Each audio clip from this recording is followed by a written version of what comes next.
الرحلة المنتظرة منذ سنوات، هذا وين درت الكوراج وجيت لها كيباك سيتي. السلام عليكم.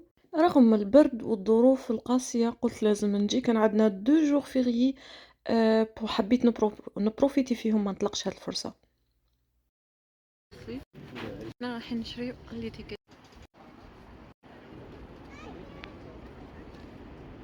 كي فينالمون قالوا لنا باش نخلصوا التيكيت لابا تاع التليفيريك بور اكسيدي. خلصنا التيكيت مارونسي لي شيت على اكسي مارونسي.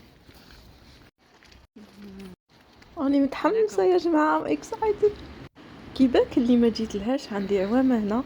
هاد المرة قلت لازم نشوف كيباك سيتي لو ستيل فرونسي، راح نكتشفه مع بعض. شوفوا الماء هنايا المتجمد كيما طاح هكذا تجمد. درجة الحرارة المنخفضة بزاف، تحس روحك راك في العصر الجليدي.